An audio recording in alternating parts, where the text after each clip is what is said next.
Okay, Ben, nice to have you on the Arctic Indigenous Investment Series. So this podcast is focused on Indigenous investment, Indigenous economic development, Indigenous business. And we're bringing in people who are CEOs or CSOs or people that are representing Indigenous corporations or just part of the Indigenous ecosystem. So really glad to have you here. So I'll just do a little bit of a background for you. I might need you to jump in, but so you are the you're the Chief Strategic Officer for Air North. Chief Commercial Officer, yeah. Thank you. Similar. Chief Commercial Officer. And you're also, what's your role with Chieftain Energy? So I'm a board member now. I was originally the president and CEO when we first launched, but we've kind of matured our structure there. And so I'm on the board with Stephen Mooney and some other representatives from Air North. Great. And you're also representing on TIA, Tourism Industry Association of Yukon. Yeah, so I have the chair seat at Tourism Industry Association of Yukon, and I've been on the board for around, I think, 8 years from memory. Oh, wow. Yeah. That's a bit of time. Yeah, I've put in some time at TIA, which I'm proud of, and it takes a number of years to really.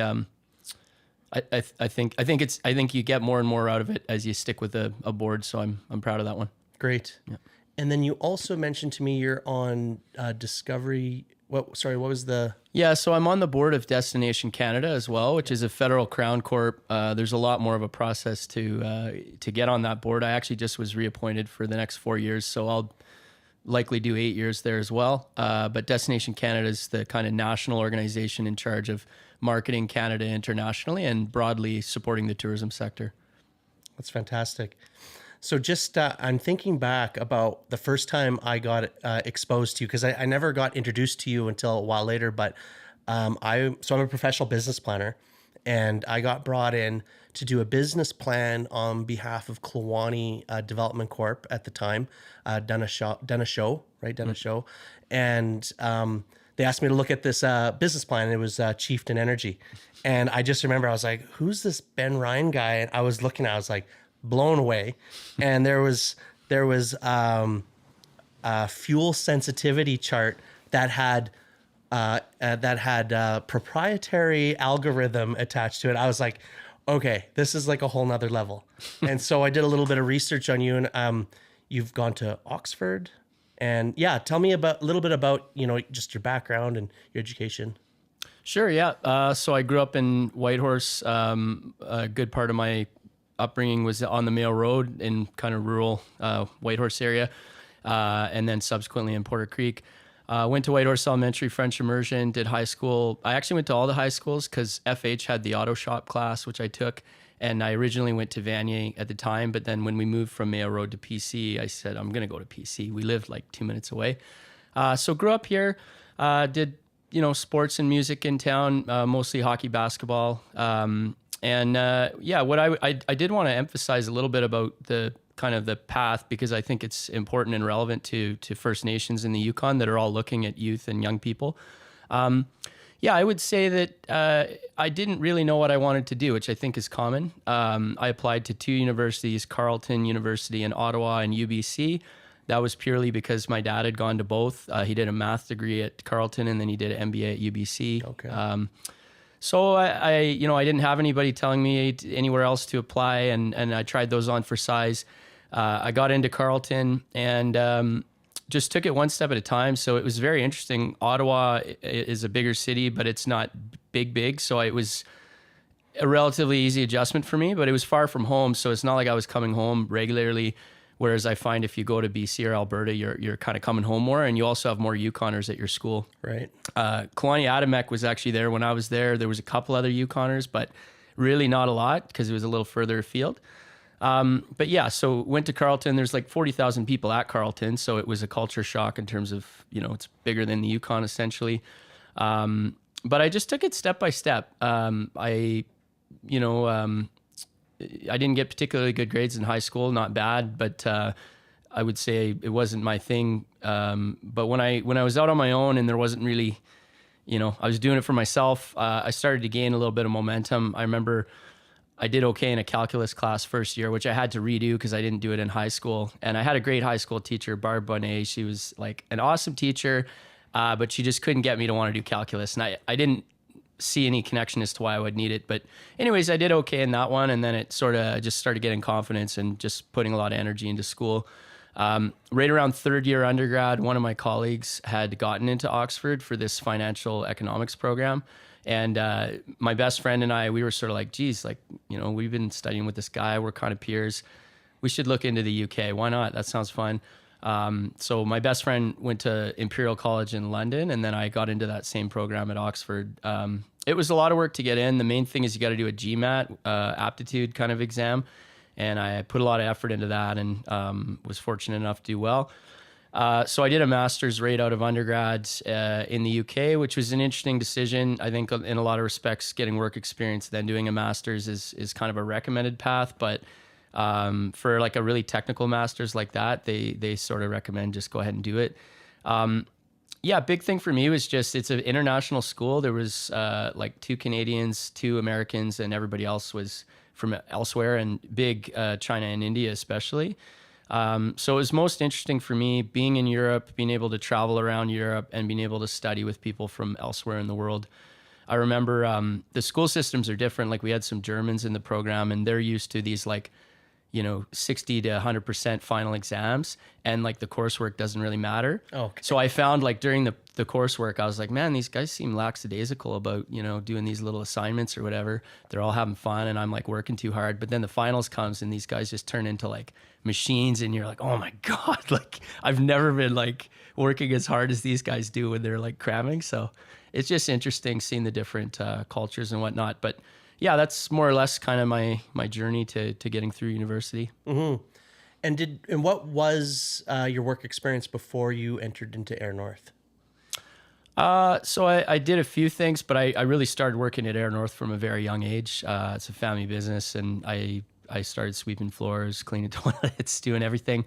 Worked in cargo, loading bags. I did the counting of the parts in what's called maintenance stores for a period of time. So I did a bunch of those jobs, and I did want to highlight, it is interesting being in customer facing roles when you're a young person, just having to interact with people and, you know, size up their situation and kind of think on your feet. It was valuable experience for me. And I know there's a lot of talk about young people finding jobs and maybe how hard it is to kind of get young people work experience. So anyways, I had done those things. I did a little stint at the pizza place that Midge runs. She now runs a place out in Tagish, but she had one near Vanier, so I helped her out there for a bit. I also worked for my old hockey coach, Ruben Bakudo, doing curb and gutter one summer with Aurora Construction. That's when I realized I want to start taking school seriously. I'm going to go to university. Bless Ruben, and he does a ton of jobs and really taught me how to work. I remember my back and my body just feeling like I can't do this for the first like couple months, and just being really proud of reaching that point where you're like, you know, I can do this. I can work 12-hour days. And but anyways, working for your old coach is definitely a recipe for a dynamic that's entertaining and whatnot. But yeah, I took school more seriously after that for sure. I was reflecting with a friend of mine recently about working for your father and how difficult it was for me personally, in that I never got recognized for working hard, but one time I overheard him talking about me positively, and I was like, that will stick with me forever. And we never brought up, but Joe Sparling is your dad. Yeah. So how has that been? Has that been, I mean, it's probably pretty good now, but back then, was it a little bit more challenging? No, I think it's a unique situation. Family business is totally unique for sure. And there's different sizes of family business for sure. Like we're a relatively large one. I think what's difficult about it is the feeling like there's just huge expectations, and also that you have to lead a certain way or be a certain way when, you know, every individual is a little bit unique. So that can be challenging. But I think more than anything, I mean, both my parents, I would just give them a lot of credit for instilling humility, really compassion for people from all walks of life and socioeconomic backgrounds, and just hard work and perseverance. Like they definitely instilled that from an early day. Some funny examples are like living on the Mayo Road. We had a large lawn, it was like multiple acreage. We could have had a good lawnmower. Of course we didn't. So it was my job to mow the lawn. But then Joe goes out and says, we should really get grass on this. We had a hockey rink in the back. It was pretty big. Like, I don't know, probably from all the way to center line and past as far as a normal hockey rink goes. Maybe not as wide, but it was like pretty big. And in the summer, he said, well, why don't we get some grass on there too? And so, we tried to plant grass on that. So I'm like, now I got to do 2 lawns with, not a good lawnmower. So there was No kind of ride on. But then in the winter too, having the hockey rink, of course we could have had a decent Zamboni, but we didn't. So, yeah. I think they taught me how to just not be bothered by lots of work and kind of constantly being turned on. So, yeah, all in all, I think it was a good experience that helped shape me and continues to be really rewarding. I mean, especially as you age and come into your own. The reality is you don't get as much time with your family, so it's actually a privilege and a blessing to work with your family as you age. You see them every day, and that's not everybody gets that. Yeah, I mean, I'm reflecting with a lot of things that you're saying. Like, also, I worked in landscaping. I've had that high labor jobs. Like, I was on a bridge crew on a jackhammer all summer, one summer, and I remember taking a pause on my business degree, and I just basically broke my back all summer just working my ass off. And then I was just like, okay, I think I really found my zen in schooling and just being like, okay, I need to actually find a more practical corporate kind of angle to my career development. And I was looking at my 2 resumes. I had a great like operator, heavy equipment operator labor resume, and I had a pretty weak, professional resume. And I was like, I need to start focusing more on this one. And then just also reflecting on working with my dad, like I mentioned how tough it was, but now I get to be on boards and committees with my dad, and just on a board meeting today with my dad, and how rewarding that is to be able to be a peer with somebody that I've always looked up to, and so I can really reflect with that. Yeah, and so Air North, tell me a little bit about Air North. I mean, I know Air North, Yukon's airline, and it's Indigenous owned, right? It's your family as well as Vuntut Gwitchin are the major shareholders.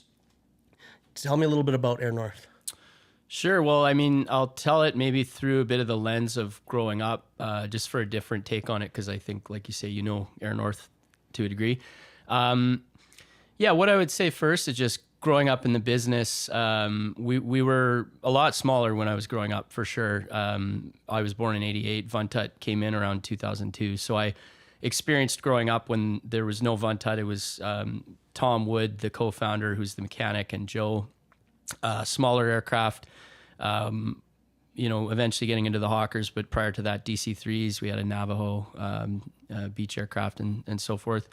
I was at the office all the time, honestly. Growing up, I knew where the cabinet was with we used to have these little chocolate mints. That was like my upbringing, was just playing around the office and being around the business and getting to know the people that work there. But when Vuntut came in, it was a huge shift for sure. And I have memories of those early days being younger. I'd been to Old Crow a bunch of times growing up, and I'd also actually gone on what's called the Gwitchin Gathering flight to a place called Arctic Village in Alaska. So I remember being super young and just showing up in this Alaskan village. The airport just looks kind of like a gravel strip, middle of nowhere. You don't see a lot of houses or evidence of a community, and people just kind of come up to the plane. So had a lot of interesting perspective there. Once I became more working age, I was working in cargo, which is a very people-centric part of the business. Everybody that lives in Old Crow and does anything to do with Old Crow obviously has cargo needs, so you get to know different families, different people. Also, a lot of the small businesses in the Yukon use cargo.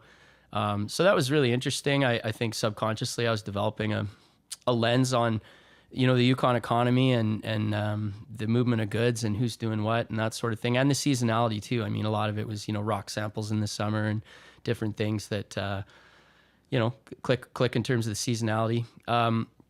But I would say there's been a number of evolutions of Air North, and I think looking at where we're at today, we're very much at a place of, we're almost at our 50th year now. Next year will be our 50th year, and we're trying to think 50 years ahead, or at least 20 ahead. We have no intention of this being, our only 50-year increment. We want to be around for the next 50. And I think we recognize it's going to take a totally new focus and philosophy to do that for a variety of reasons. But one of which is Air North has been very founder-led by Joe up to this point, very hands-on management. And slowly we've been expanding and growing, and certainly to be around for the next 20, 30 years, we have to build a broader team, more of a systematic approach to management decisions. It can't be as centralized.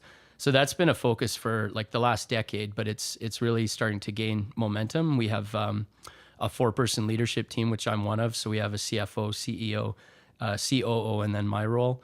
But we also have a director group, a broad group of leaders in terms of maintenance, flight operations, airports, various other roles. So building that management team has been critical. The board itself has also transitioned and transformed. So we now have outside advisors that join us at the board table. So we have a Harvard PhD economics professor from York who's on the board. And we have a Métis First Nation woman who's in HR and leadership training based out of Manitoba. She's on the board as well. And she was on the Canadian Chamber of Commerce, for example. So the Air North of today is collaborative, partnership-oriented, and is really trying to build people in the Yukon. We need a broad-based team. We need a number of leaders and people that are a part in our success in order to be as resilient as we need to be in this industry. Yeah, I mean, it's such a progressive corporation, right? I look at Air North and it's so public focused. Like everybody knows when there's seat sales that are happening and getting on those the air passes. I know that's been a big deal in our household. Something that we jumped on in the last go was the Air North share for UBITSI, right, is the term. So we jumped on that as a household, and we benefit from some of the shareholder seats, legs. And I mean, it's just what other privately owned entity puts itself out there and has people lining up to buy shares? Like, what a testament to public value. And, I've reflected just even with talking with my dad about this, about what the Yukon was like 25, 30 years ago or 40 years ago when or 50 years ago, or however long ago it was, where there was only one airline and they could really charge you whatever they wanted. And, it would be thousands of dollars just to kind of leave Whitehorse or leave the territory. And now it's a couple $100 to kind of get anywhere. And, that dynamic, being able to make coming and going and being able to visit the Yukon, that's such a game changer. And really brings home how important it is to have that competitive landscape, and having a Yukon and Indigenous-owned airline is kind of front and center and being supported and being able to provide those opportunities. Absolutely. And thank you for becoming a shareholder. I mean, I'll touch on a few things. So the Yukon Small Business Investment Tax Credit Program has been transformational. I think in the early days of it, what I would say is it actually brought needed investment into the company that helped us grow. Most of our fleet was ultimately purchased through proceeds from that program. I believe the latest figure is we've raised in excess of $15 million from everyday Yukoners. In total over the years. Yeah. I might be slightly off on that because we just finished one, but I think a key point of emphasis is it's everyday Yukoners, as people that are rooted in community. It's not, you have to see yourself being here for a while for it to make sense. And so it's assembled this kind of base of committed Yukoners that have a vested interest in the business. They participate in our AGMs. They're very vocal in providing feedback and support and ideas. We get a disproportionately high amount of feedback, insights, ideas through emails and other means from the shareholder base.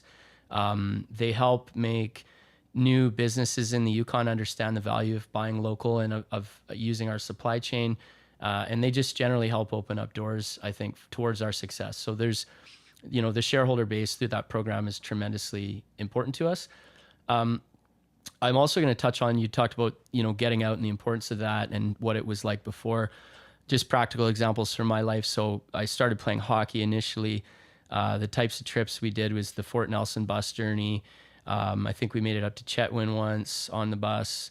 I believe we went into Fairbanks once on the bus as well in the winter. And this was all good stuff. It was, buddies bus trip, a lot of stories, a lot of memories.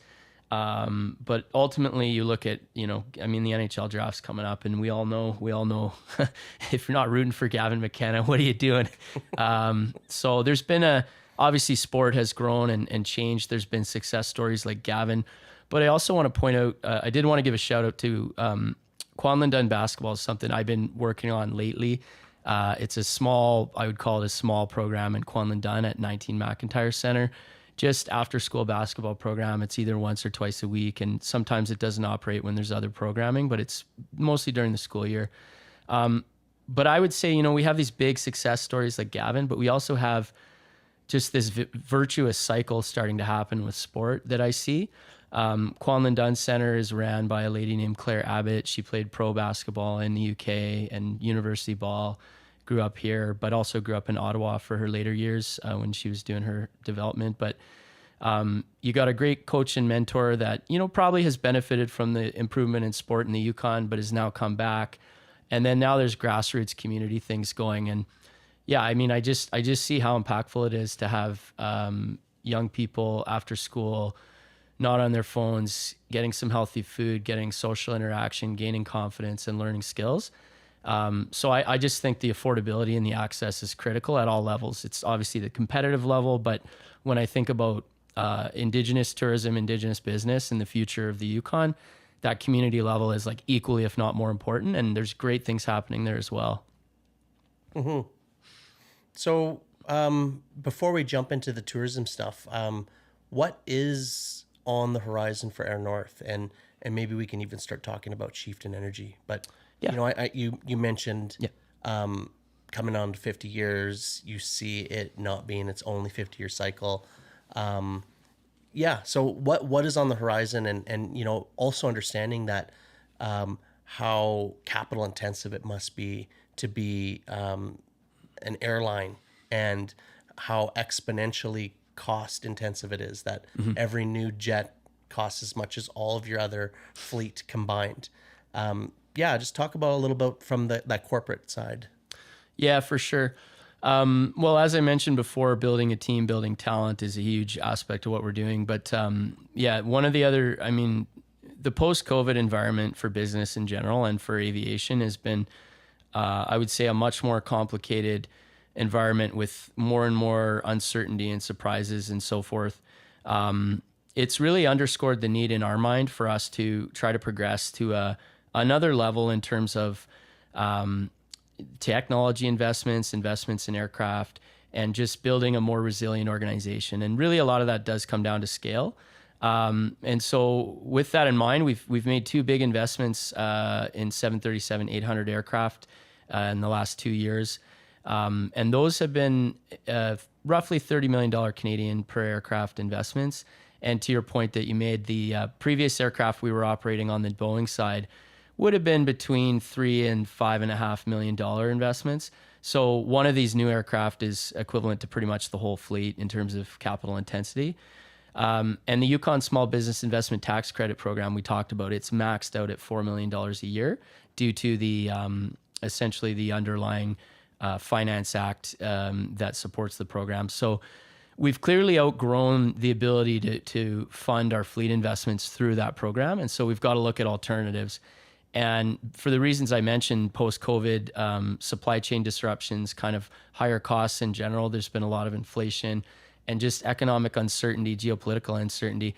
We think it's imperative that we really be bold at this point in time and try to move our business forward to a new level that positions us to be as resilient as we can. So we've got the two aircraft. Ultimately, we're looking to end up with 6 total, so 4 more on the Boeing side. And we also have ambitions of upgrading our ATR turboprop side so that the whole northern operation also has benefits of fuel efficiency and more modern aircraft. And so we've been able to finance these two by working with leasing companies that do aviation finance. So there's a big world of aviation finance out there. But moving forward, we would prefer to try to find made in Yukon solutions to finance more aircraft. And I think that really lends itself most strongly to thinking about Yukon First Nations and there's various levels of that. There's obviously trust level, DevCorp level. There's also special purpose companies that are involved in aviation lending, for example. So we've just to kind of put it out there, we've had some discussions with First Nation trusts, First Nation DevCorps, really expressing openness to seeking more partnerships more broadly. So this is a big shift in terms of our strategy. We're now open to becoming a bit of a different entity with maybe more broad ownership in the Yukon, even more so than our thousands of local shareholders that we already have. So it's exciting more than anything, and hopefully the next sort of 18 months creates a new opportunity for partnerships. Yeah, I mean, you're probably aware that I'm the president of the Yukon First Nation Chamber of Commerce, and part of that role is chairing the investor table, which is Yukon First Nation Dev Corps and wealth entities. And the collective investment capacity of that body is $1 billion. And I have to say that there's a lot of interest in what Air North can provide as far as investor opportunities. And, I've been involved with trusts and wealth entities pretty much my whole professional life. Mm-hmm. And something that is always top of my mind is, how are we bringing home benefits? How are we can invest in high return, high growth opportunities forever, but how are we bringing home benefits to citizens? And that's something I think that is really exciting about Air North, is not only just the fact that Air North is here and is able to create that access that's affordable and all the opportunities that opens up, but just some of the shareholder opportunities. Like I mentioned, me being a shareholder, I get some free flights in it, and just that discounted flight cost for citizens when you come in at a meaningful investment level. Mm-hmm. I mean, what better way to say, hey, we're creating meaningful benefits for you as far as how the portfolio is structured on your behalf. And, as we're talking about that and exploring these types of opportunities, that is something that I would say is of particular interest. Yeah, absolutely. I definitely appreciate that. I think for sure, as you said, there's a tremendous amount of capital for sure within Yukon First Nations. And I think we're at a turning point or another inflection point in terms of when I think 20, 25 years ahead and I think about where the Yukon's going to be in the growth, it's going to be very First Nation led in a lot of respects. And I've been kind of thinking and saying this for a number of years. So we certainly believe that's the direction the Yukon economy is going. And at the same time, like you say, the thing with Air North as a product that most Yukoners consume at some point, one of the opportunities is really potentially to build a degree of partnership where there's community impact, there's sort of visible presence in the community, discussing impacts and benefits. There's efforts to build more of a pipeline for training and career opportunities. Like there's ways we can definitely provide investment returns, but rooted in community with First Nations. So that's where the focus is. At the same time, definitely want to recognize the diversity of First Nations across the Yukon, the diversity of communities. We're really just at an exploratory phase of getting to know Yukon First Nations outside of Vuntut and trying to understand what some of the opportunities might be and how each community is different and what role Air North can play. I mean, we do actively sponsor in most communities and we have a sense of what goes on, but certainly, a community like Carcross, which is very close to Whitehorse, would be, a little bit different than one like Mayo, which is a little bit further away.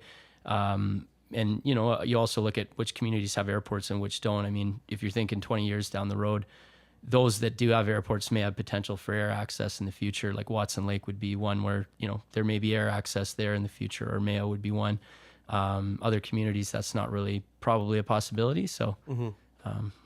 And also, and maybe just the final point on this is, with the business that I'm co-owner of, Gunta Business, having the hybrid event product that we deliver, being in Old Crow when you and your dad are patching in to talk to that shareholder, how excited citizens are to engage with you, and how important that relationship is for each and every one of those citizens. That what is the other opportunity if Air North wasn't providing cargo access as well as daily flights, or is it almost daily flights? 9 flights a week right now. So we got double dailies on Mondays and Fridays. I mean, that's such a huge dynamic for a small community that's fly-in only. And, if you think about strategic investment opportunities, it doesn't get more strategic than that. So I just want to reflect on that I get to see a lot of these kind of engagement opportunities between investors or investment opportunities or equity investments with communities. And that one is such a unique dynamic, and you guys are very well liked, and I would say that you guys have worked really hard on that relationship, and kudos to you on that. Pivoting a little bit now to Chieftain Energy. So, I mean, you've mentioned geopolitical instability, and I'm recognizing the price of fuel right now. Right now, it's like $2.20 or $2.18 per liter for diesel, and $1.89 for gas. That's got to have an impact, and I also recognize that you guys are a bit front leading in that you've kind of vertically integrated some of the supply chain aspects of fuel, and that being one of your primary cost drivers as far as delivering flight service in and out. And you've done that through an Indigenous partnership approach as well. Maybe just talk about that and some of the cost implications and some of the benefits of being in that fuel supply side. Yeah, absolutely. I'll just give you a little bit of a background, I guess, on the fuel supply side overall. I mean, firstly, you mentioned Old Crow as a flying community. So we've been hauling the fuel into Old Crow for some time. And that relationship gave us a little bit of exposure to the purchasing and trucking side of the fuel. So for many years, our job was just to fly the fuel, but we coordinated another partner that would buy the fuel from wherever and would get it to Fort McPherson typically, and we would work together on loading the planes and managing the haul from there. So it worked that way for many years. So we were sort of, not only was fuel over a third of our cost, and it is our biggest cost driver, but also we had this logistical responsibility to Old Crow that had a lot of physical fuel aspects to it. So that was item number one. Item number two, so we used to buy all our fuel at Whitehorse from an incumbent supplier at the airport. And there was geopolitical events at the time, and fuel prices fluctuated rapidly. And we tried to work with our supplier at the time on, looking at a different formula that wasn't like the last 5-day average of a certain index, because that would be very sensitive. We were trying to look for more of a 30-day kind of smoother average, so we didn't have huge spikes in cost when we'd already sold all the seats, basically. Anyways, through that effort to negotiate and find ways around dealing with volatility, we sort of came to realize we probably would do better to get a little more hands-on and involved and be able to manage our own risk. So from that came us buying tanks at Whitehorse Airport and purchasing through a different supplier out of Haines, Alaska, ultimately, and building a new supply chain. And that system went on for many years, but every year after a certain point, we were getting emails and phone calls from a refinery in Valdez, Fairbanks area in Alaska, North Pole area, they call it. And they were sort of saying, hey, we know you're buying out of Haines, but we have a great supply chain. It's oil and gas from Alaska off the pipeline, refined in Alaska. You can truck it in on the Alaska highway. So after multiple years of that, we finally decided to do a bit of a tendering process and to see, if those two competitors would want to tender and compete. And ultimately, we tried the North Slope Alaska supply chain. They came in with a competitive price, and so we did that, and that required a switching of supply, working with suppliers, kind of renegotiating things. We eventually went back to the Haines supply chain, and we've kind of stuck that way ever since. But kind of that process of getting tanks and taking ownership at the airport itself, and then working with multiple suppliers and doing a formal process and learning a lot about how that goes, that gave us some confidence in thinking around, geez, I mean, obviously we probably are a relatively big buyer of fuel in the Yukon if we're able to, because we could see the supplier's interest and we knew that it was important to their overall ecosystem. So that got us thinking, like, is there something we're missing? How do we leverage this really to protect airfares and to, make Air North more resilient? And that's where the First Nation ownership really came to mind. We knew the fuel haul in Old Crow was a big component.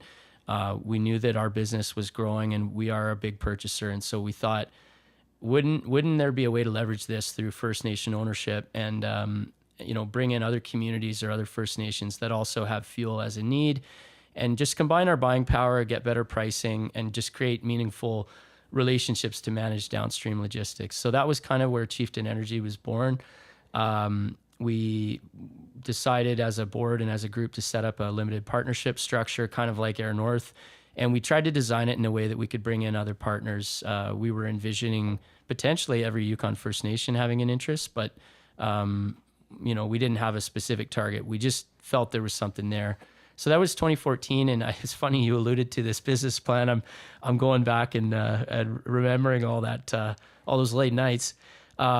But yeah, Chieftain was originally created as a completely asset-free company that just managed Air North's supply chain and looked to add on to it through either working with customers like a mining company, or working with First Nation dev corps or community partners. And so that was the original structure. But in, I believe, 2018, I want to say, we made a big move and we bought out an Alberta-based fuel distribution company that had been in the Yukon for a while. So when we did that, we bought all their trucks, tanks, contracts, et cetera, home heating fuel customers. So that was a big turning point. What I would say on that is it was a tremendous lesson for me, learning opportunity. Doing an acquisition is such a big undertaking. And, it was a successful acquisition, but there was a lot of challenges and lessons learned. I would say underestimating how hard it is to integrate employees into a new company, to kind of create a common culture, et cetera. Those were all really valuable lessons we learned. But ultimately, that acquisition has positioned Chieftain to be a more operationally capable fuel distribution company, which allowed for more creation of partnerships. So with those assets in place, we were able to start working with a number of other First Nation Deb Corps or adjacent entities, like certain First Nations own fuel companies or have tanks or different things. So we were able to create more partnerships. We were able to do Dempster Highway work up to Inuvik, for example, and just take full control of the fuel haul. So we were able to manage that whole thing and optimize it. And so subsequent to that, we've actually scaled back. So the acquisition was a positive, but at the same time, we sort of picked the parts that we thought were not that efficient, and we scaled back and kind of right-sized it all. So we're a little bit of a leaner, meaner enterprise now, but again, committed to the same things. Like, we recognize that in the North, fuel is going to remain an important aspect of Northern living. We recognize that the climate trends are favoring, new builds are typically electric, or there's a trend towards propane. So we know it's not a rapidly growing sector, but we think it's a sector that's going to be here for a long time. Critical to Air North's cost and to keeping airfares affordable.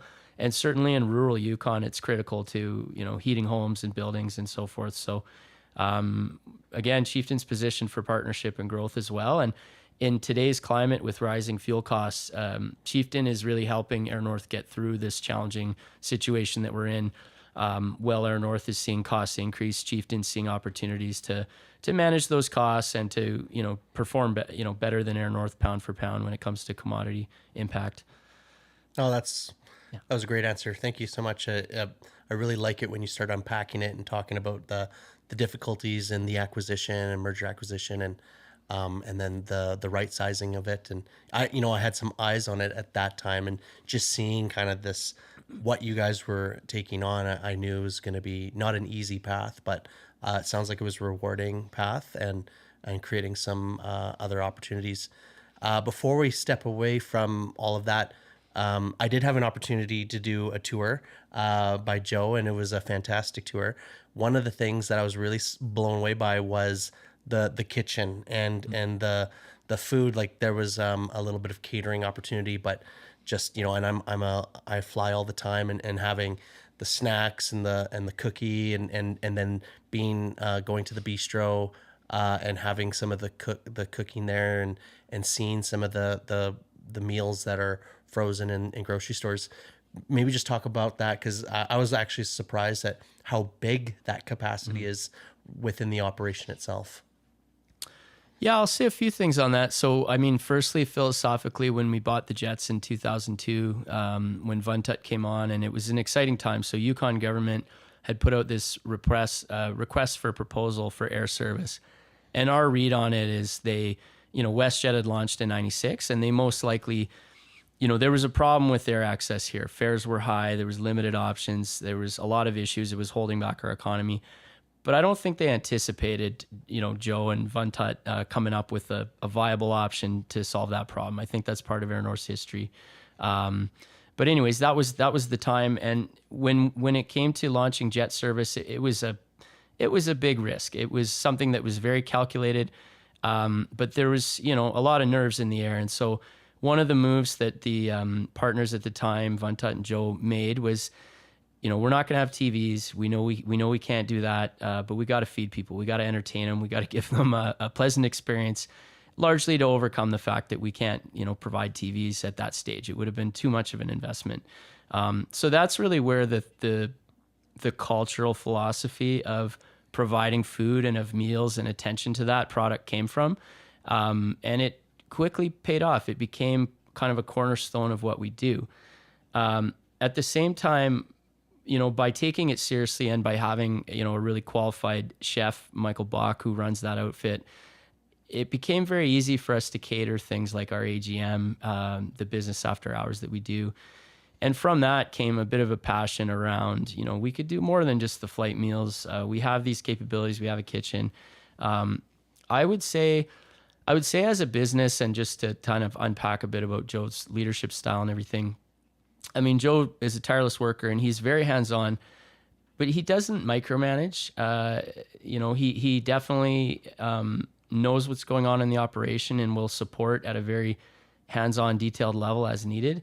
But certainly when it comes to somebody like Michael in the kitchen, he's really positioned him to be his own in-house entrepreneur, I want to say. And that's kind of part of our culture. We do try to set our leaders up to be entrepreneurs. And so I think the growth you're referring to, a lot of that is Michael's entrepreneurial spirit, wanting to showcase what he can do, seeing opportunities. And then the other pillar of that is COVID. So when COVID happened, the flights stopped. There was very few meals. We didn't want to lay people off. Michael and his team came to us and said, we think we can do meal deliveries on wheels. Here's our plan. And of course we said yes. We didn't want to see layoffs happen, and we wanted to reward the innovation of doing that. So we did a little Meals on Wheels kind of service for a while. During COVID, it had its success. Post-COVID, eventually that trend kind of stopped. And so we curtailed that, but we kept doing the packaged meals, and we started setting up partnerships with like Wyke's Independent Grocer being one, Integra Tire being one. So we tried different partnerships, and for the most part, they stuck. So now we're distributing in a number of stores. And then came the airport restaurant, the Black Wolf Bistro. So the restaurant itself, has had multiple owners over the years. It seems that it's never really stuck as a business model. And from our standpoint, particularly because our northern sked in particular is vulnerable to seasonal weather, especially around Dawson, where you can get fogged in for the whole day, we see opportunity in having a restaurant, because we know there's going to be times when there's delayed flights and we don't know how long they're going to be delayed for, and we have guests that we're trying to provide as much of a good experience as we can. I mean, the other one's the ice fog and -40. That's happened where you just get into a delay situation. So one of the main motivators for getting into the airport restaurant was just taking care of our passengers better, simplifying the process of managing the airline airport operations when there's any type of delay, weather being the one that we had in mind. At the same time, our view was that the business model had to be different. Like, a number of people have had sort of a soup and a sandwich sit down shop with, waiters and that sort of experience. We felt it had to be more grab and go. It had to have some health conscious options to, pick up on the trends of kind of what people are craving. And we tried to make it more open, and we tried to really leverage the view, because we do think it's one of the best views in town. You're elevated, you've got great views of the mountains to the east, and airports are exciting for a lot of people. Airplanes, airports, movements. So, it's still a work in progress, and I think you'll see more changes to the menu, to the space as time goes on. But really, we're trying to create a model that works there, that makes the airport better for all users of the airport, not just our passengers, but at the same time, something we can leverage to just make it really seamless for passengers if for whatever reason they have a longer layover, which that can also happen too. Sometimes people book connections and they have longer layovers and stuff. So Great. Yeah, you have excellent, well-structured answers and always give me a little bit more than I was expecting, so I appreciate that. So maybe pivoting a little bit now to tourism. And so this is another hat, and we've already introduced that, but you've been sitting on Tourism Industry Association of Yukon for the last 8 years, Destination Canada. What's your thoughts on tourism and also maybe kind of bringing in that Air North kind of lens too, to introduce it, that Air North is one of the biggest access points for tourism and being such a critical key player in tourism opportunities for the Yukon. And so, yeah, maybe let's just start there. Sure. Yeah. So firstly, what I would emphasize, tourism is a big part of Air North's history. So when Joe ultimately founded Air North with AIIS, Tom Wood in 77, it was a flying school at the time. But as the business, grew very modestly at the start, the sectors were mining exploration, there was hunting, and there was tourism. And as time goes on, that was pretty much the Yukon economy and what was driving the opportunities. In parallel to that, I did just want to mention a connection to tourism in Taya. So my grandma, Goody Sparling, was actually the chair of Taya at one time, and she had a lifetime Taya membership card. She passed just before the pandemic, but so tourism's just been, it's kind of been in our family and been in Air North for a long time. And Joe's work experience before Air North was the Regina Hotel. He had a lot of experience working in that hotel as well, growing up in the summers and whatnot. So tourism's important to our business. And then I think when it comes to how we focus our energy, basically the way it works at an executive level is Joe is really involved in the aviation sector. He's on a number of boards in that area. Josh Clark's our director of corporate business development and charters. He's really involved in the mining and industrial side, and then I'm doing the tourism. So that's part of why I've become so active in tourism. But yeah, I mean, tourism is a really big key for Air North's business. The reality is the Yukon is a very small population, and we can only expect Yukoners to travel so much. The construction is very seasonal. It's pretty much all summer. So really, and the mining is very seasonal as well. So tourism is kind of that third sector, but what's most exciting about it is it doesn't necessarily have to be seasonal. It is seasonal, but there is a winter tourism market, and it really helps us overcome the seasonality. So yeah, it's a bit of a background on the context of it. I mean, in terms of trends and opportunity, post-COVID, the Yukon has been a leading tourism destination. Canada itself is doing quite well in tourism, and it's a big national focus, but the Yukon is definitely a star within that. And Indigenous tourism is a shining star within tourism itself, and the Yukon has tremendous runway ahead of it. So it's a very exciting time to be the chair of Taya and to work with other kind of levels of the tourism sector. And I see a lot of opportunity, both short-term and long-term, and I see opportunity in almost every Yukon community as well. And what you said, you mentioned you're going to talk about like the trends and opportunities, but what are those opportunities and trends? Like, I'm seeing kind of a bit of a spike in sports tourism. We had the Native Hockey Tournament, and we've had Canada Winter Game or the Arctic Winter Games, and there's always other types of sports opportunities that must be something that is a bit of a driver. And you mentioned Indigenous tourism, and I want to go there, but what are those big opportunities? What is positioning the Yukon? I also recognize, and you mentioned winter tourism, and you look over at Yellowknife, for instance, and like they can't build hotels fast enough to meet the winter tourism Northern Light demand. And, I see a little bit of that here. Maybe I don't have the right lens on it or the right ability to see it, but it's almost like a spillover effect, right? It's like when you can't get into Yellowknife, they'll come to Whitehorse. And apparently there is a slight viewing advantage in Yellowknife. I don't fully understand that, but yeah, maybe just talk about some of those trends and Sure. where you see things going. Absolutely. I'll focus a little bit on kind of the path leading to where we're at, and then I'll try and highlight some of the near-term trends, which are also favorable. But looking back at sort of where we're at, there's a couple of really key things in the Yukon, I would say. I mean, the Alaska Highway, built during wartime, gives us road access to Yukon communities, rural Yukon. That's considerable. So one of the big sources of tourism we have is seasonal driving tourism, self-guided RV tourism, and bus tourism. And that's, the rest of the Arctic essentially doesn't have that, not nearly to the degree we do.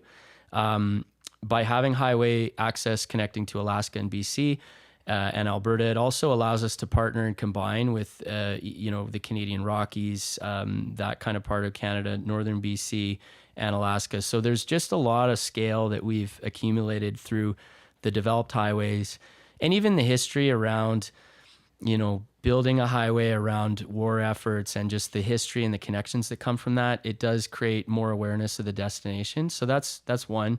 And I would add in the Dempster Highway that gets you, to the Arctic Ocean now. Just having that access to the real Arctic is key.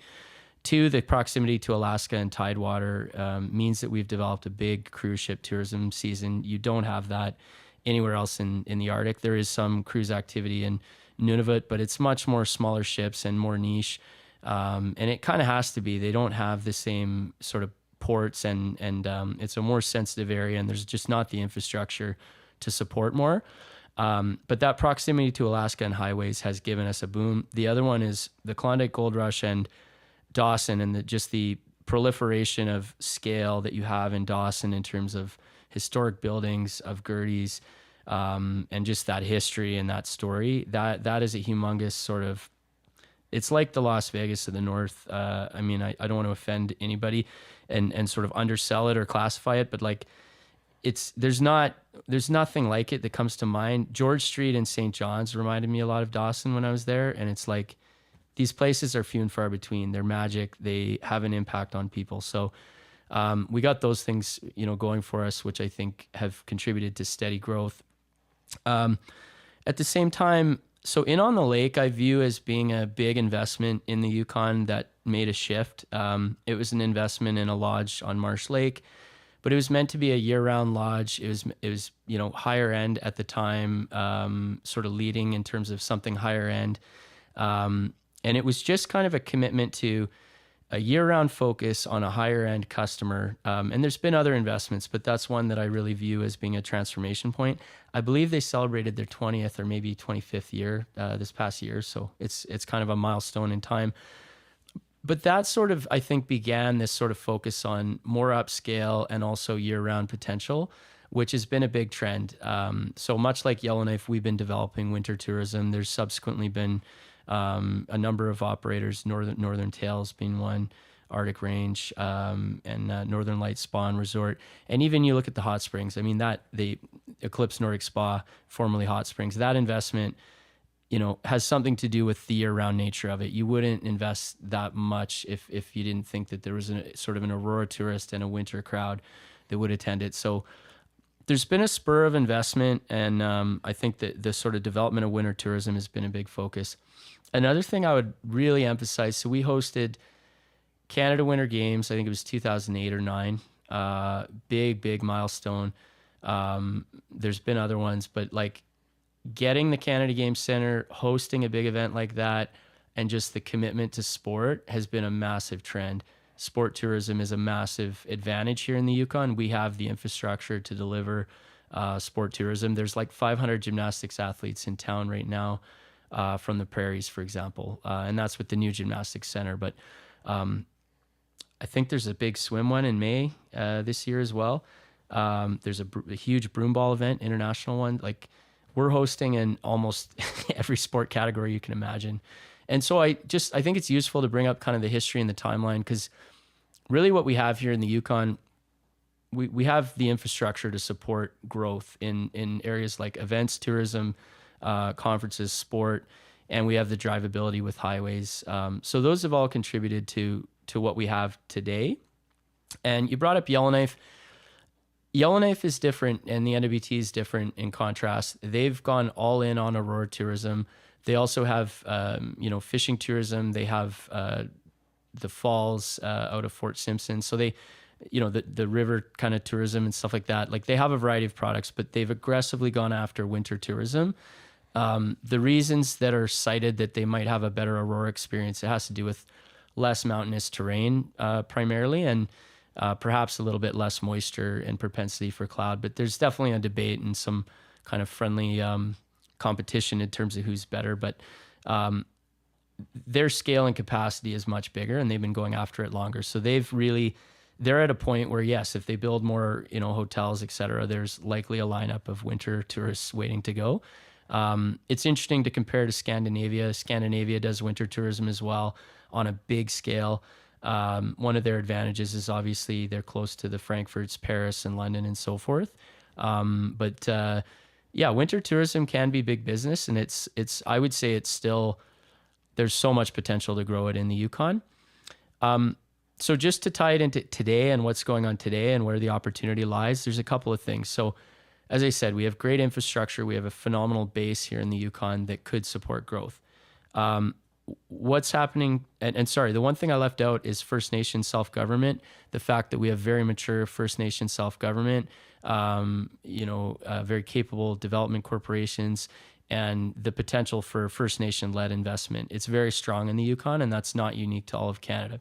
So now for like the opportunities of today, one, Indigenous tourism is a huge trend in tourism in Canada and globally. A lot of high-end visitors across the world want authentic Indigenous experiences. Canada can offer that. Destination Canada's sort of overall approach to tourism is built around open hearts, open minds, open spaces. The idea that Canada has unmatched landscapes. We're sort of an open culture that can deliver real human connection, and an open-minded culture that can, accept guests from all over the world.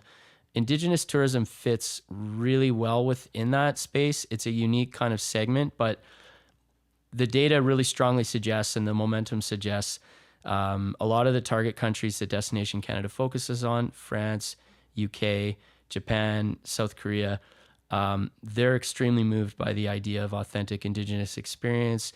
They want to learn about the culture. They want to experience something that they could never get anywhere else, whether it's, a night under the stars with kind of a unique folklore around what the meaning is of the star and the aurora, whether it's like a cultural cuisine experience, history, dance, fire, learning new methods of sort of, preparing things and the like. Also getting things like art and, purchasing, items and goods. So the research suggests that there's tremendous demand, and there's kind of a trend in that direction. The other thing is broadly, Canada is having a moment in tourism in general. So reasons for that: one, Canada-U.S. trade relations being strained is causing a lot of the world to sort of pick a side or form a view on how reasonable that strained relationship is, or on sort of, what's Canada's side in all this, and is Canada being treated fairly? And I think it's fair to say that there's data that suggests that a lot of the world feels Canada has been a good global citizen, a good partner, and is being sort of unfairly punished in that trade relation. And that's creating a sense of wanting to show some love to Canada, of seeing, seeing the good in Canada, I guess. And regularly Canada tends to win or score high on sort of measures of global trust and global reputation. So in that sense, there's a moment where Canada is being seen in its best light. Secondly, though, the U.S. is being seen unfavorably increasingly in a few areas, but I'll emphasize one of them, which is just perception of safety. There's just a straight up perception that the U.S., among certain, tourists and just in general, that the U.S. may not be as safe as it used to be due to domestic tensions, due to, the AIIS videos and the sort of perception of what AIIS is doing. And even due to the perception that, the U.S. has made some enemies in the last bit, that they may be a target for, some type of events or that sort of thing. So that sort of perception of safety is sort of making Canada look comparatively safe. And it's still in North America. It has a lot of similar geography. It's viewed as being, similar in nature to a U.S. trip in a way. So there's also that trend where people that would have gone to the U.S. and people go to the U.S. in big numbers. Some of them are sort of shifting and seeing Canada as an alternative. And then you have the fact that there's political unrest, which is causing people to not travel to where they would have traveled. So the Middle East, especially Dubai, has just been growing. All kinds of people traveling there. Now they're looking for alternatives. So there's a number of things that are pointing towards Canada may in fact become a better destination. And lastly, Canadians are, formerly traveled to the US a lot and they're doing so less. So that's kind of the fourth thing, is there's likely to be more domestic travel within Canada. So all those things combined position the Yukon well and create opportunity for Indigenous tourism. What about American travelers? I know that they are our number one highway traffic, and I think it is the biggest customer segment of tourism. What do you see there? Yeah, 100%, and that's true within Canada as well. So across Canada, the biggest segment is domestic tourism, and it will always be. The second biggest one is the U.S., and it most likely will always be. So 100%. The reality is, if the American traveler stops coming here in mass numbers, it will be very difficult to make up for that. Thus far, that hasn't happened, and there's a few reasons for it. One, Destination Canada, who really leads the tourism marketing efforts generally, although I would say sort of things like outfitting and sort of hunting are, they have their own approach a little bit, but most of the tourism into Canada is led by Destination Canada, and they focus on 4 or 5 states. It's not that they're mass marketing across the U.S. They're doing curated marketing in key states where they believe there's a high likelihood to resonate and to find the guests that are going to come to Canada. Off the top of my head, the states are New York, Texas, California. I believe Jersey is the other one, which is pretty much the same as, it's very synonymous with New York. They experiment in other regions from time to time, but those are the main ones.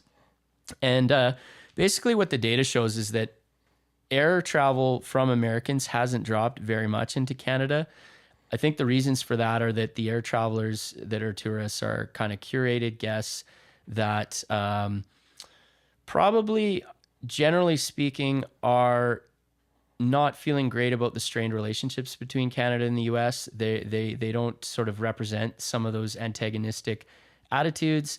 And they're coming to Canada for sort of strong reasons. The geography, the landscapes, the culture, Indigenous tourism, whatever the motivators are, they're strong motivators and they still want to come.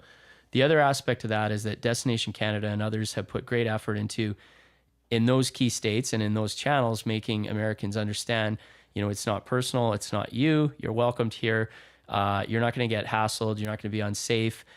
We disagree politically, but we're not the type of country or people that are going to sort of make that personal to you. There was a funny ad in the Eastern Townships of Quebec, and this guy was checking into a hotel, and the lady was sort of just being friendly, and she's like, "Oh, and sir, where are you from?" And he's like, "America," or whatever. And there was this awkward pause, and she walked around the side, and it was like tension building up, and then she just gave him a big hug, and it was like, and then the music comes on, and it was, but they ran this like big scale in certain parts of the U.S. So there's been a lot of effort to just kind of make fun of the situation and say, look, yeah, there was some booing at hockey games, there were some things. It doesn't mean that basically the impression that is being, trying to be conveyed is the way Canadians operate.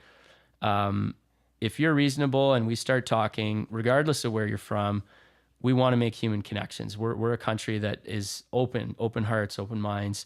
As long as you don't start something, we're not looking to start something, and we're very open. So that's boded well. The drive traffic's been worse though. The drive traffic is down more than the air traffic. I think there's some various reasons for that, but one of the challenges is you got a lot of border towns, and the Yukon's kind of a border region as well. And I think it's very hard to collect meaningful, accurate data during a time of crisis when you have border towns. I mean, who knows what the trends would have been before, but I imagine a lot of Americans would just come over and shop and stuff. And it could be that a lot of those types of people are not coming, but it it's hard to get a clean signal because the drive traffic is huge, but a lot of it is probably made up of sort of noise that's hard to decipher. So there's concern for sure around, making sure that that Americans keep coming here. The data shows that American travel is down a bit, but not the American travel that tends to spend money and do higher end tourism, basically. Yeah.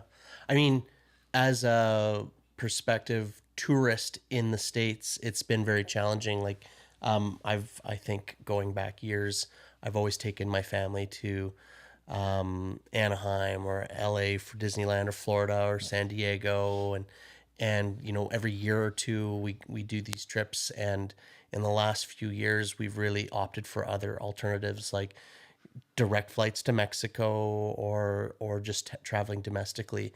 And we've been sponsored a few times to go to industry conferences, typically in Vegas. And I just, just hearing the chatter and the fear mongering, and some of the media focuses have been really creating I don't know, maybe disproportionate perspective on that fear. And we went to Vegas here just recently in the last couple weeks, and there was no issues at all, though there was a big ICE takeover of all airports in the States, but Las Vegas was not one of them. And in fact, the experience was very streamlined, very efficient, which is what Las Vegas has been really well known for. So there's a lot of, they're going to search your phone and stuff, and none of that happened. But I don't know if Las Vegas is the exception, or if that has just been kind of a disproportionate kind of media frenzied piece. But regardless, it has been conscious on just even us personally as a company or as a family,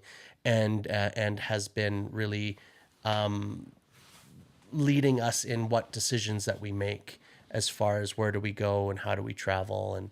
And what's your thoughts on that? I mean, I certainly you don't know it all, but you're maybe a bit more connected in what's happening abroad there. Yeah, for sure. So there's two things I would say. Firstly, I think it's really important to recognize for a variety of reasons, human, personal, household, and business, the effect to which the media we consume and the signals we get informs our, feelings and attitudes. And I think there's a big difference between the way Americans see this tension with Canada and the way Canadians do generally, because the American media probably isn't talking about it nearly as much as the Canadian media. Right. I think there's truth to that. We've had a lot of discussions about that, and a lot of viewpoints where it's like Americans don't even perceive that much is happening here. I mean, we booted a hockey game, but they probably think it's funny. Most of them don't watch hockey, blah, blah, blah. But to us, it's like, it's like the biggest national stand you could ever do, right?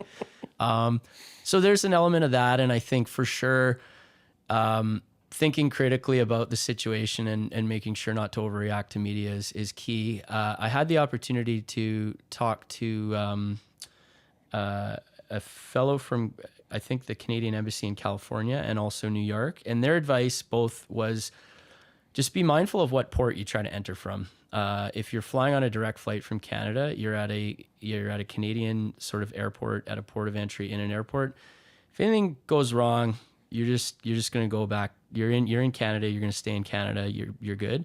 What you don't want to be doing is sort of coming in through the Mexican border as a Canadian citizen, or I'm on an international business trip and I'm going to fly into the States for leisure and my family will meet me. If you get into those situations and you're not at a port of entry that's in your own country, that's where the possibilities can get, scarier. And so I think prior to recent events, you wouldn't think twice about any of this. You would feel comfortable at almost any port. The advice I got was just go to a port that's from your country into the States, and things are fairly predictable. And if there is some issue with any of your documents or anything, you'll be able to deal with it safely. You don't need to worry like you're going to have some huge horror story. So, yeah. And I mean, honestly, like I truly hope that the Yukon and Alaska continue to feel like complete neighbors. We collaborate on so many things. Haines to Haines bike relay, Skagway road relay. The Haines team came up for our basketball tournament in January.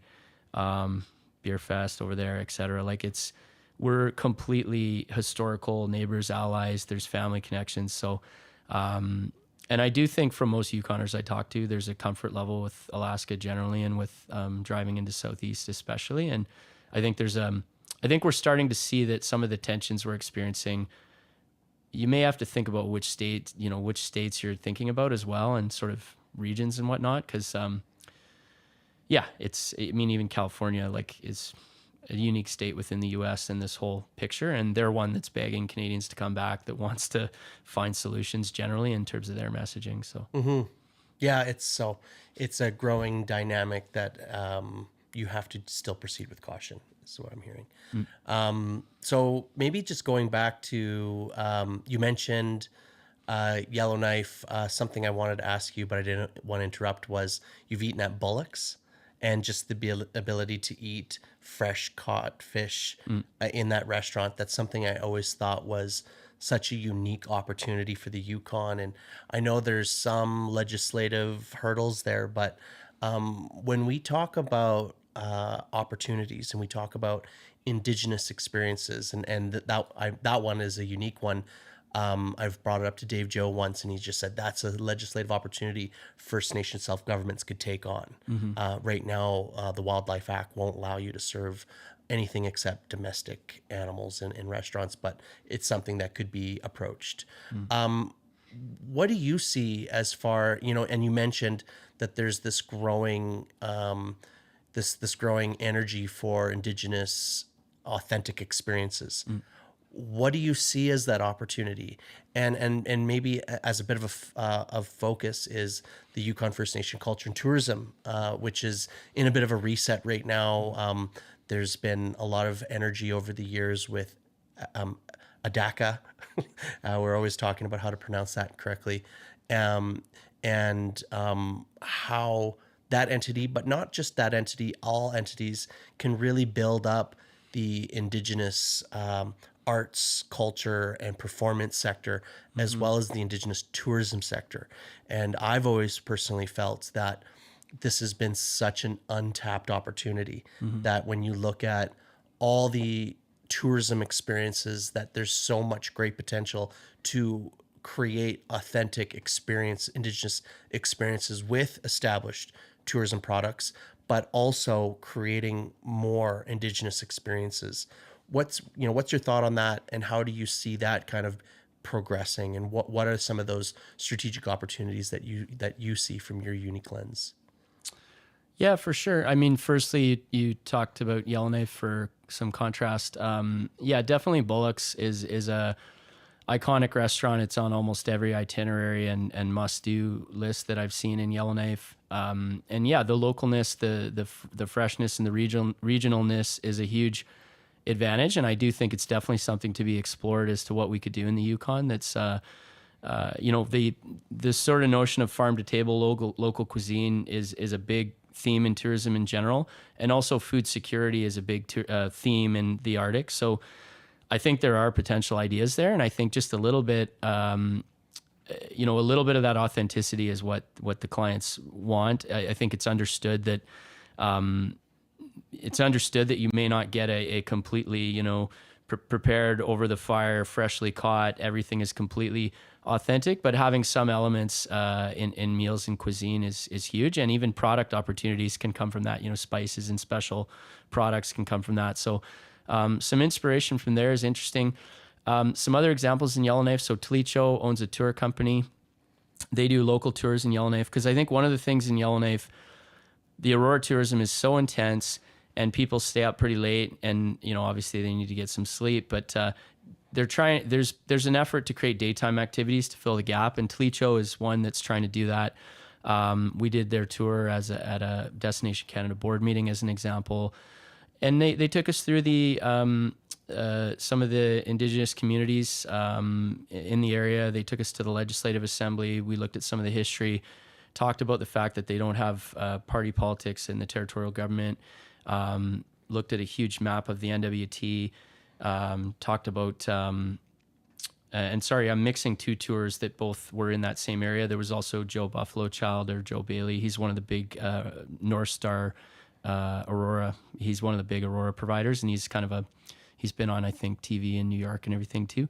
Looking at the map, understanding the river system, understanding the dependence on barges, ice roads, getting a sense of the economy and the complexity of having all these isolated communities without roads. So that's just some examples of kind of the product that is sort of complementing the Aurora experience that people are there for.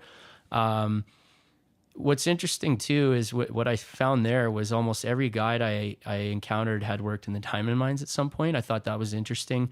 So even just understanding like how people come to be who they are today, what are the jobs like, what are the career development opportunities. So that's a bit of what they were doing there. And then you have Aurora Village, which is like big scale Indigenous-owned Aurora tourism. They work with sort of, most of the businesses, most of the hotels, and they're a central place for people to see the Aurora. So that was interesting. The Yukon is a little different because of our developed network.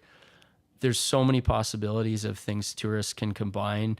They can do a road trip and be in maybe 7 different First Nation territories. They can go to multiple cultural centers. They can be camping and so forth.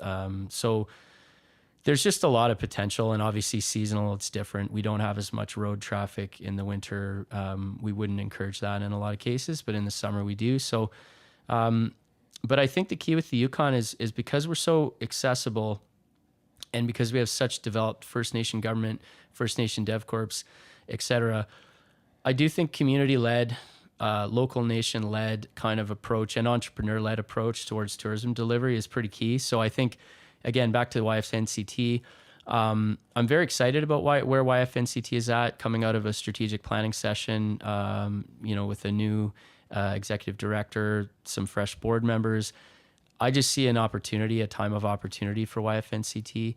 And I think that what I heard a little bit in the strategy session was talking about trying to work with First Nation governments, work with cultural centers, and be a bit of a facilitator, but leave space and create opportunity for some community-led, nation-led strategies that align with what the resources are, what the capacities are. I think the key is the guest wants authentic, and authentic, it isn't for sort of tourism marketing experts to necessarily say what authentic needs to be. I think it can be created within communities, and it doesn't, like I said, it doesn't need to be the whole 3-course meal. It needs to be components of the experience that are authentically delivered. And for example, in Vancouver, I did one called Talase Tours, I believe it was. We went down to Stanley Park. We looked at the totem poles. We learned about the different nations in the area and some of the dynamics between Haida Gwaii and the Salish First Nation and everything. So, that was just a young person telling stories, showing us a totem pole, explaining how hard it was to build them, the process, the meaning of the characters, and some of the spirituality around it. There's so many different kind of, I think, opportunities. And cultural centers is one of the things too. Like I sort of led with all the infrastructure we have in the Yukon. Well, that's one of the pieces of infrastructure we do have that's, has great potential and is being leveraged quite a bit. Yeah. You said a lot there. So there is a lot of potential. That potential needs to be cultivated and grown. We have a lot of infrastructure to leverage, a lot of partners to leverage. And what about, and I know we're getting close to time here, but what about some of the, within the last 10 years with Holland America really winding back, that's had a huge impact at really being a pipeline of visitation to communities. Mm-hmm. And I'll couple that with looking at some of the forecasts for some of the mining opportunities happening, where with some of their energy requirements, but also with their trucking of the raw resources out, and just some of the impact that could potentially have on our highway systems. Mm-hmm. Maybe just kind of giving some thoughts around how we as a Yukon are preparing for some of those challenges, those infrastructure bottleneck challenges that, but both on mm-hmm. the limitation of some of these major connection points to cruise ships as being kind of one challenge, but then also as the resource industry grows and we only have so much infrastructure. Mm-hmm. How is that, how are we going to manage all that? And I don't imagine you have an answer for that, but do you have any thoughts around that? Sure. So firstly, you mentioned Holland America. I think what I would say, the overall cruise business in the Yukon has grown, but it's shifted. And there's a blessing and a curse to having big scale tourism like that's seasonal, like cruise ships. It's a blessing overall. It's good for the economy. It's big numbers. The curse is it's so incredibly big that it can be hard to build around, and if anything changes, it can be severe. And so Beaver Creek's the prime example where formerly, a good percentage of the tours went along the highway system to Alaska through Beaver Creek. They completely shifted that. They fly now to Dawson. So that's completely changed. Beaver I was Creek. at the last dinner theater show in Beaver Creek. There you go, right? Yeah. So that's been huge. It's changed Beaver Creek. It's changed even Haines Junction and the Alaska Highway as a whole. It's broadly benefited Dawson a little bit for sure. And even this summer, there's slight changes in some of the tours, but there's a little shift where there's one less night in Whitehorse, one more night in Dawson on one of the tours. But I've heard about it from a lot of people. Like it's, if any little move that's made is big numbers, and it has positive and negative impacts. So I think that's one thing to recognize for sure. I think the Yukon as a jurisdiction. So TAIA's vision is for tourism to be Yukon's leading sector. We know that we're not going to be bigger than mining if there's a large producing mine, and it's not about being the biggest. It's about being a leading sector that is well regarded in every Yukon community, among every nation, that is broadly seen as a positive sector, a sustainable sector, one that contributes positively towards reconciliation. So that's kind of our vision.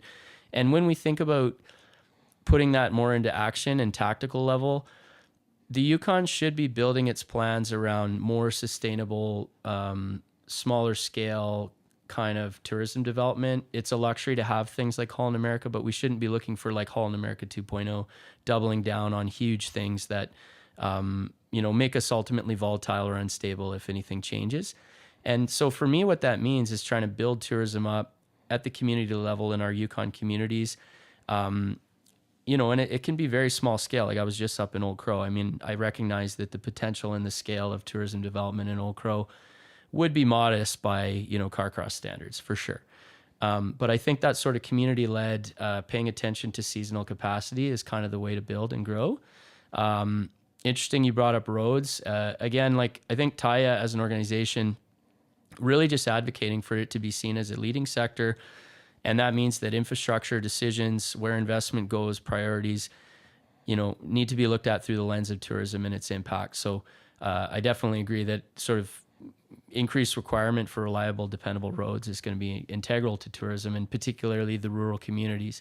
And even though we have a new Hyatt and we've had some hotel investment, Whitehorse really is at or near being the bottleneck. And so if we want to grow as a sector in the Yukon, a big key to that's going to be dispersing people out of Whitehorse, because Whitehorse will just hit another bottleneck before you know it, giving them other opportunities outside, and also extending the seasons. So July and August are the peak by far, and November, April are kind of the low points, and January after Christmas are the low points. So Yeah. One more big topic to throw at you before we run out of time is you're probably aware that Etsy has now limited or restricted any fur sales through their platform. And so right now that's something that Yukon First Nation Chamber of Commerce, and I probably suspect the First Nation Culture and Tourism Association is having to make a response now to Minister of Economic Development and Tourism to be able to advocate on behalf of the trappers and the artisans that utilize that base, that hide and fur as part of their supply, as part of their product delivery. What a huge impact that must be. Is that something that you're aware of, or is there something that maybe TAIA would consider in kind of advocating on behalf of that as well? Yeah, absolutely. So, I mean, firstly, I've heard a bit about it, but not formally has it been sort of raised. TAIA's model, so we've just reorganized our board. Formerly, we had a representative from most of the tourism NGOs, including YFNCT, on the board. we've rejigged it so the board is all people at large from the industry. We're looking to have a diverse board, diverse skill sets, ideally, a couple youth, a couple more elders. We want, gender diversity, and we just want a group that has a lot of different perspectives. And then we want to work with NGOs like YFNCT through committees. And our board's just been newly formed at our AGM. And so our first order of business is to appoint a couple of the senior positions that we need. Secretary. We're even going to discuss the chair role because I just got reelected. So we're going to put that up and see if anybody else wants to run. I'm willing to do it again if not. And but yeah, once that process is done, we have to look at forming these committees and getting that new structure to be effective. But long story short, that is an exact example of the type of thing through our committee work we would want to elevate in partnership with a valued partner like YFNCT. Yeah, and it's interesting. I mean, I have to wrap my head around Etsy's motives, but I do think this is one of those things where the Northern way of life and Northern values and culture, is obviously unique in a world business market. And my sort of gut reaction would be there's an opportunity to advocate. And one thing that comes to mind is the series of short videos that Alan Code recently put out. I watched those, and we were talking about how the wolf population is having a huge impact on declines in some of the herds. And these are things that speak to why population management and fur appropriately managed is kind of part of the way of life here and is actually essential to our ecosystems, or can be. So I suspect that kind of narrative would be part of sort of explaining to a larger organization why for the Yukon in our sector, this platform is extremely valuable and in line with our values here. But yeah, it's an issue I'd have to look more into, but thanks for bringing it up. Yeah. No, it's crossed my radar recently, and I just thought I'd bring it up in the vein of all the topics that we covered today. Ben, any last words to you before we close out? Well, I was just up in Old Crow yesterday with Vuntut DevCorp. Had a great trip there, and we had a chance to speak with community members. I just wanted to mention, I mean, one of the biggest takeaways, and I think this is consistent across the Yukon, is focus on the youth. A lot of elders and business people are talking about preparing youth for challenging times ahead. And you just sense that there's such a strong emphasis on schools, school attendance, formal education, but also traditional education, cultural wellness, and things like sport that contribute to good cycles. And I think tourism and businesses like Air North, we border on these topics and themes. But yeah, I just think an important sort of takeaway and observation is just the critical importance, I think, to the Yukon over the next 25, 50 years of creating virtuous cycles among youth. And so I think in all of my roles that I discussed, that's a key focus. And, back to the sport tourism example, because I think it's a big one. Kwantlen Dun basketball being one great example. I'm happy that that's a priority of the current government in their tourism portfolio is sport tourism. I just think it's hard to quantify the impact and the intangibles, but I know from just the work that I do, coaching and different things, you just see the impact. And I know in my journey, we talked a bit about university. I don't really like talking about my own accomplishments, but I'm happy you brought it up. But I wanted to underscore, like there's no way I'm getting into Oxford if it isn't for things that I developed in the Yukon in my youth, sport being one. So when I got to Carleton, basketball was the thing I turned to because there was 40,000 people at Carleton, new environment. I turned to basketball. It was like a base or a foundation that helped me create a stable environment, healthy environment, and kind of gain confidence and sort of figure out how to thrive in a sort of a dangerous situation or a situation where I didn't feel confident at first. And also just the experience of your peer group that you grow up with. And I wanted to tie it back to Indigenous. I was thinking about this. So there's like three people that I would think of that I grew up with. So there's a guy named Johnny Cool, John Lindsay. You know Johnny Cool? Johnny Cool. Thinking positive, Johnny Cool, the most positive guy growing up. But he taught me about positive mindset. And I remember, transitioning to university, that was big. It was just being positive. Warren Strand was a guy I did music with. He taught me about like spiritual wellness, just being at peace spiritually and just the spiritual side. And I really needed to tap into that starting university. And there was a guy named Robert Driscoll McKinnon I played b-ball with.